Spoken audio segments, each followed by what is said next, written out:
ಅದನ್ನ ಉದ್ಘಾಟನೆ ಮಾಡ್ತೀವಿ.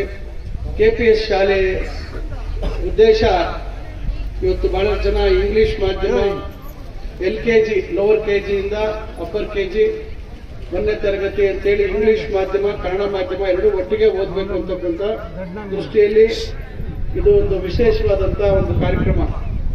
ಆದ್ರೆ ಇಲ್ಲಿ ಸಂಖ್ಯೆ ಜಾಸ್ತಿ ಆಗಿಲ್ಲ. ನಾನು ಮೊನ್ನೆನೂ ವಿಚಾರಿಸ್ಕೊಂಡೆ ಎಷ್ಟಿದೆ ಸಂಖ್ಯೆ ಅಂತ. ಇಲ್ಲಿ ಹೈಸ್ಕೂಲಲ್ಲಿ ಬರೀ 150 ಜನ ಇದೀವಿ ಅಂತ ಹೇಳ್ತೀವಿ, 101 ಜನ ಮಾತ್ರ ಇದ್ದಾರೆ. ಇಲ್ಲಿ ಪ್ರೈಮರಿ ಸ್ಕೂಲಲ್ಲಿ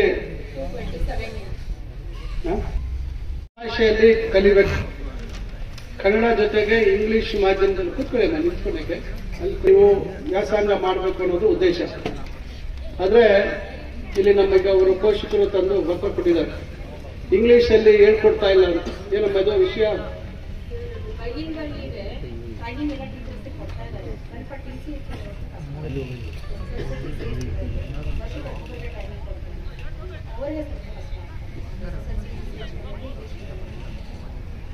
ಬಟ್ ನಾವೀಗ ಇಷ್ಟೆಲ್ಲ KPS ಶಾಲೆ ಮಾಡಿ ಇಂಗ್ಲಿಷ್ ಅಲ್ಲಿ ನಾವು ಪಾಠ ಮಾಡಲಿಲ್ಲ ಅಂತ ಹೇಗಂತ ಗೆಸ್ಟ್ ಫ್ಯಾಕಲ್ಟಿ ತಗೊಂಡಿರ್ಬೇಕಲ್ಲ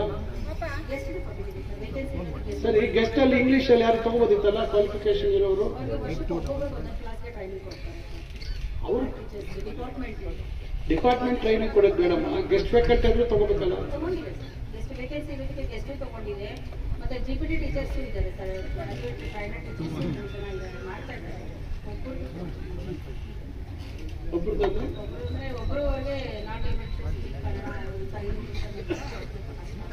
ಮತ್ತೆ ಚೇಂಜ್ ಮಾಡ್ಕೋಬೇಕಲ್ಲ ನಾವು.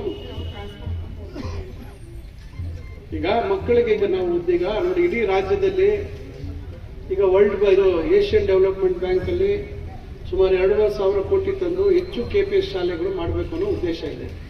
ಇವಾಗ ಈ ರೀತಿ ಪರಿಸ್ಥಿತಿ ಇದ್ರೆ ಮಾಡಿ ಪ್ರಯೋಜನ ಏನು? ಈಗ ಮಕ್ಕಳ ಸಂಖ್ಯೆ ಹೆಂಗೆ ಜಾಸ್ತಿ ಆಗುತ್ತೆ? ನಾವು ಸರಿಯಾದ ರೀತಿ ಗುಣಮಟ್ಟ ಕೊಡಕ್ಕಾಗ್ತದೆ. ಅದನ್ನೇ ಒಂದು ನೀವು DDP ಹತ್ರ ಮಾತಾಡ್ಕೊಂಡು ಒಂದು ಆಲ್ಟರ್ನೇಟ್ ಒಂದು ಪ್ರಪೋಸಲ್ ಕೊಡ್ಬೇಕಲ್ಲ. ಕೊಟ್ರೆ ನಾನು ಕಮಿಷನರ್ಗೆ ಮಾತಾಡ್ತೀನಿ ನಾನು. ಇಲ್ಲಾಂದ್ರೆ KPS ಶಾಲೆ ಮಾಡಿ ಉಪಯೋಗ ಏನಿದೆ? ಅದರಿಂದ KPS ಅಂತ ಆಗಿ 6 ವರ್ಷ ಆಗಿದೆ. ಒಂದೊಂದು ವರ್ಷಕ್ಕೆ ಒಬ್ಬೊಬ್ರು ಟ್ರೈನಿಂಗ್ ಅಂತ ಟೀಚರ್ ಬಂದಿರ್ತಾರ, ಅವ್ರು ಏನ್ ಮಾಡ್ತಾರೋ ಅಷ್ಟೇ ಅಲ್ಲೇ ಇಂಪ್ರೂವ್ಮೆಂಟ್. ಆಮೇಲೆ ಕೇಳ್ಕೊಗ್ತಾ ಹೋಗ್ತಾರೆ, ಅವ್ರಿಗೆ ನಾಲೆಡ್ಜ್ ಇರಲ್ಲ. ಇನ್ನು ಸ್ಟ್ರೆಂತ್ ಬಾ ಅಂತಂದ್ರೆ ಎಲ್ಲಿ ಬರುತ್ತೆ? ನಮ್ಮೂರಿಂದ ನಮ್ಮೂರು ಕೊಂಗಳಿಂದ 30-35 ಬರ್ತಾ ಇತ್ತು ಫಸ್ಟ್. ಈಗ ಒಂದು 20 ಆಗಿದೆ. ನೆಕ್ಸ್ಟ್ ಇಯರ್ ಒಂದು 10 ಒಳಗೆ ಬರುತ್ತೆ ಅಂತ ನಮ್ಮ ಅನಿಸಿಕೆ. ಯಾಕಂತಂದ್ರೆ ಅಷ್ಟು ಕಲಿಕೆ ಅಷ್ಟು ಇದೆ. ಈಗ ಬರ್ತಾರೆ, ಊಟ ಹಾಕ್ತಾರೆ ಅಂತ ಒಂದು ಮುಖ್ಯ ಅಲ್ಲ. KPS ನಾವು ಹೇಳಿದೀವಿ ಸರ್, ಮೀಟಿಂಗ್ ಬಂದಾಗ ನಾವು ಹೇಳಿದ್ವಿ, ಮೀಟಿಂಗ್ ಕರೆದಾಗ KPS ಅನ್ನೋದಕ್ಕೆ ಒಂದು ಅರ್ಥ ಇದೆ. ಬೇರೆ ಸ್ಕೂಲ್ಗಳಿಗೆ ಇದಕ್ಕೆ ವ್ಯತ್ಯಾಸ ಇರುತ್ತೆ ಅಂತ ಅನ್ನೋದೊಂದು ಉದ್ದೇಶದಿಂದ ನಾವು ಕಳಿಸ್ತಾ ಇರೋದು. ಇಲ್ಲಿ ಪ್ರೈವೇಟ್ ಸ್ಕೂಲ್ಗೆ ಹೋದ್ರೆ ವ್ಯಾನ್ ಕೊಡ್ಬೇಕು, ಮತ್ತೆ ಫೀಸ್ ಕಟ್ಟಬೇಕು ಒಂದು ಹೊರೆ ಅಂತ. ಇಲ್ಲಿ ನಾವು ಇದು ವ್ಯಾನ್ ಫೆಸಿಲಿಟಿ ಏನಿಲ್ಲ. ನಾವು ವ್ಯಾನ್ ನಾವು ದುಡ್ಡು ಕೊಟ್ಟು ಬರ್ತಾ ಇದೆ. ವ್ಯಾನ್ ದುಡ್ಡು ಕೊಟ್ಟು ಬಂದು ಕನ್ನಡ ಮಾಧ್ಯಮ ಕೂಡ ಕರೆಕ್ಟ್ ಆಗಿ ಮಾಡ್ತಾ ಇದೆ. ಕನ್ನಡ ಮಾಧ್ಯಮ ಕೂಡ ಸ್ವಲ್ಪ ರಾಂಗ್ ಇರ್ತದ ಅಪ್ ಮಾಡಕ್ಕಿರ್ತಾರೆ, ಕೊಡ್ತಾರೆ. ಇವೆಲ್ಲ ಮಾಡ್ತಾರೆ ಅಂತಂದ್ರೆ ನಾವು ಊರುಗಳಲ್ಲಿ ಯಾಕೆ ತರಿಸಬಾರ್ದು? KPS ಅಂತ ಏನಕ್ಕೆ ಬರಬೇಕು? ಇದು ನಮ್ಗೆ ಪ್ರಾಬ್ಲಮ್ ಇದೆ ಸರ್. ಇದು KPS ಅಂದ್ಮೇಲೆ KPS ಅಂತಂದ್ರೆ ಮುಚ್ಚಬೇಕಾಗತ್ತೆ ಮುಂದೆ. ಈಗ LKG UKG ಚೆನ್ನಾಗಿದೆ. LKG UKG ಚೆನ್ನಾಗಿದೆ. ಯಾರಮ್ಮ LKG ಯಾರು ಹೇಳಕೊಟ್ಟಿರೋದು ಇದನ್ನೇ. ನಾನು ಮೊನ್ನೆ ಸ್ಟ್ರೆಂತ್ ಕೇಳಿದಾಗ ಈಗ PUC ಸ್ಟಾರ್ಟ್ ಮಾಡಿಲ್ಲ, ಇನ್ನ PUC ಸೆಕೆಂಡ್ PUC ಸೇರಿ ಯಾರಪ್ಪ PUC ಇಲ್ಲಿ?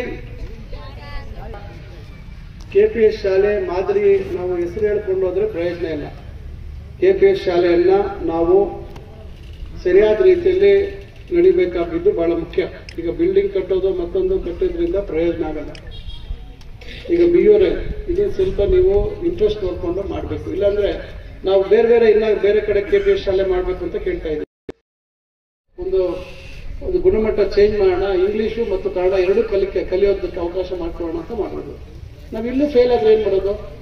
ನಿಮಗೆ ಗೆಸ್ಟ್ ಟೀಚರ್ ಕೊಡೋದಕ್ಕೆ ವೇಕೆನ್ಸಿ ಇರಬೇಕು ಸರ್. ವೇಕೆನ್ಸಿ ಒಂದೇ ಇತ್ತು, ಅದಕ್ಕೆ ಕೊಟ್ಟಿದ್ದೀವಿ.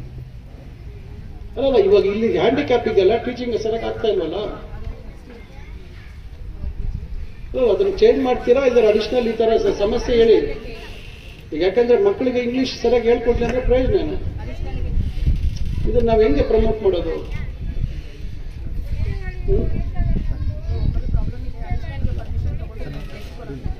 ಈಗ ಒಂದು ನಾನು ಹೇಳುವಂಥದ್ದು, ಈಗ ಎಷ್ಟು ಜನ ಸ್ಟಾಫ್ ಇದ್ದೀರಮ್ಮ ಇಲ್ಲಿ?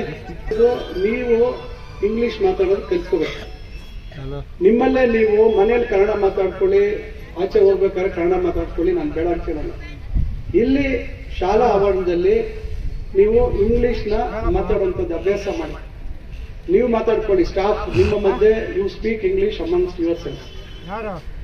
Then you can insist on the students to speak English. ನೀವು ಅದನ್ನ ನೀವು ಮಾಡಲಿಲ್ಲ ಅಂದ್ರೆ ಮಕ್ಕಳು ಭಾಷೆಯನ್ನ ಮಾತಾಡಿದಾಗ ಮಾತ್ರ ಕಲಿತಾರೆ. ಪ್ರಯೋಜನ ಹೆಸರಿಗೆ ಇಂಗ್ಲಿಷ್ ಮೀಡಿಯಂ ಅಂತಿದ್ದು ಮಕ್ಕಳಿಗೆ ಇಂಗ್ಲಿಷ್ ಮಾತಾಡ್ಲಿಕ್ಕೆ ಆ ಒಂದು ಆತ್ಮಸ್ಥೈರ್ಯ ಇಲ್ಲದಿದ್ರೆ ನಾವು ಹೆಂಗೆ ಮಕ್ಕಳಿಗೆ ನಾವು ಇಲ್ಲಿ ಆಕರ್ಷಣೆ ಮಾಡುವಂಥದ್ದು, ಬಡವರಿಗೆ ಹೆಂಗೆ ನಾವು ಒಳ್ಳೆ ಶಿಕ್ಷಣ ಕೊಡುವಂಥದ್ದು, ಇದು ಬಹಳ ಮುಖ್ಯವಾದಂಥ ವಿಚಾರ ಮಕ್ಕಳಿಗೆ ಹೇಳುವಂಥದ್ದು. ಓಕೆ, ಕನ್ನಡದಲ್ಲಿ ಇಲ್ಲ, ಇಂಗ್ಲಿಷಲ್ಲಿ ಇಲ್ಲ, ಇಂಗ್ಲಿಷಲ್ಲಿ ಇಲ್ಲ. ಅದನ್ನ ಯಾಕೆ ಇಂಗ್ಲಿಷಲ್ಲಿ ಇಲ್ಲ? You can tell in English ಅಂತ ಯಾಕೆ ಹೇಳ್ಬಾರ್ದು? Okay, all the children please listen to me.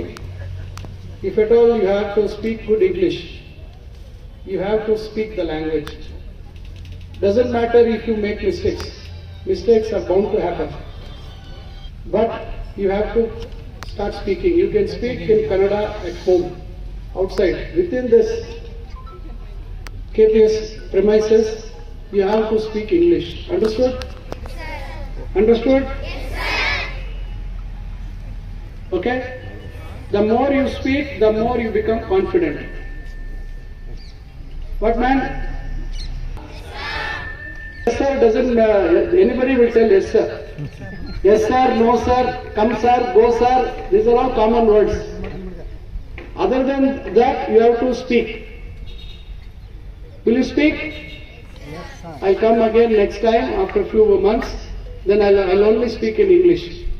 I'll call each one of you. I'll ask, I'll make you speak. Say a few words about in English. Will you say a few words in English? Okay? Okay, thank you. ಸರ್ಕಾರ ಇವತ್ತು ಬಹಳಷ್ಟು ಬದಲಾವಣೆಗಳು ತರ್ತಕ್ಕಂಥ ಪ್ರಯತ್ನಗಳು ಮಾಡ್ತಾ ಇದ್ದಾರೆ. ಆದರೆ ಮೇಲ್ಮಟ್ಟದಲ್ಲಿ ಯಾವುದೋ ಒಂದು ಶಾಲೆ, ಎರಡು ಶಾಲೆಯಲ್ಲಿ ಬದಲಾವಣೆ ಇದ್ರೆ ಅದು ಉಪಯೋಗ ಆಗೋದಿಲ್ಲ. ಇಡೀ ವ್ಯವಸ್ಥೆಯಲ್ಲಿ ಎಲ್ಲ ಕಡೆ ಸಮಾನಾಂತರವಾದಂಥ ಶಿಕ್ಷಣ ಕೊಡ್ತಕ್ಕಂಥದ್ದು ನಮ್ಮೆಲ್ಲರ ಕರ್ತವ್ಯ, ಜವಾಬ್ದಾರಿ. ಆದ್ರೆ ಪ್ರತಿಯೊಂದು ನಾನೇ ಗಮನಿಸುವಂಥದ್ದು ಅಷ್ಟು ಸುಲಭದ ಕೆಲಸ ಅಲ್ಲ. ನಮ್ಮದೇ ಆದಂಥ ಕೆಲಸದ ಒತ್ತಡಗಳಿರ್ತವೆ. ಆದ್ರೆ ನಾನು ಈಗ ಪಾಪ ಅವರು ಬಂದು ಪೋಷಕರು ಬಂದು ಅರ್ಜಿ ಕೊಟ್ಟರು.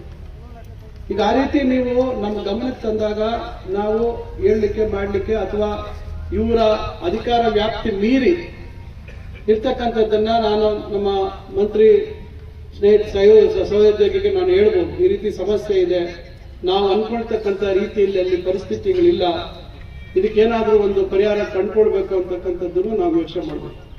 ಅದರಿಂದ ಈ ರೀತಿ ಸಮಸ್ಯೆಗಳಿದಾವೆ. ನಾನು ತಮ್ಮೆಲ್ಲರಲ್ಲೂ ವಿನಂತಿ ಮಾಡ್ಕೊಳ್ತೇನೆ, ದಯವಿಟ್ಟು ಇದನ್ನ ನಾವು ಹೆಚ್ಚು ಇದನ್ನ ಬದಲಾವಣೆ ತರ್ತಕ್ಕಂಥ ಪ್ರಯತ್ನ ನಾವು ಖಂಡಿತ ಮಾಡ್ತೀವಿ. ನೀವು ಅಷ್ಟೇ. ಈಗೇನು ನಾಗರಾಜ್ ಹೇಳಿದ್ರು, ಅದು ಅವ್ರು ಹೇಳ್ತಾ ಇರ್ತಕ್ಕಂಥದ್ದು ವಸ್ತುಸ್ಥಿತಿ. LKG UKGಯಲ್ಲಿ ಮಕ್ಕಳೇನು ಕಲಿತಾರೆ, ನಂತರ ಬಂದಾಗ ಅದೇ ಗುಣಮಟ್ಟ, ಅದೇ ರೀತಿಯಾದಂಥ ಶಿಕ್ಷಣ ಕೊಡದೇ ಇದ್ದಾಗ ಮಕ್ಕಳು ದಾರಿ ತಪ್ತಾರೆ. ಇದು ಬಹಳ ಮುಖ್ಯ. ನಾನು ಇಲ್ಲಿರ್ತಕ್ಕಂಥ ಪೋಷಕರು ಇದ್ರೆ ನಾನು ನಿಮ್ಗೂ ಹೇಳೋದಷ್ಟೇ, ನೀವು ಮಕ್ಕಳಿಗೆ ಹೇಳಿ, ನೀವು ಮನೆಯಲ್ಲಿ ಬಂದು ಕನ್ನಡ ಮಾತಾಡ್ರಿ, ಶಾಲೆಯಲ್ಲಿ ಕಡ್ಡಾಯವಾಗಿ ಇಂಗ್ಲಿಷ್ ಮಾತಾಡಬೇಕು ಅಂತ ನೀವು ಮಕ್ಕಳಿಗೆ ಹೇಳಿ. ಯಾಕಂದ್ರೆ ಬೆಳೀತಕ್ಕಂಥ ಮಕ್ಕಳು ಬಹಳ ಬೇಗ ಭಾಷೆ ಕಲಿತಾರೆ. ಅದು ಯಾವುದೇ ಭಾಷೆ ಇರಲಿ, ಬಹಳ ಬೇಗ ಭಾಷೆ ಕಲೀಲಿಕ್ಕೆ ಸಾಧ್ಯ ಆಗುತ್ತೆ. ಅದರಿಂದ ನಾನು ಇನ್ನು ಬೇರೆ ವಿಚಾರ ಮಾತಾಡಕ್ಕೆ ಹೋಗೋದಿಲ್ಲ. ಈಗ ಸಮಯದ ಬೇರೆ ಸಮಸ್ಯೆ ಇದೆ. ಅದರಿಂದ ನಾನು ಮತ್ತೊಮ್ಮೆ ತಮ್ಗೆಲ್ರಿಗೂ ಧನ್ಯವಾದಗಳು ತಿಳಿಸ್ತೇನೆ.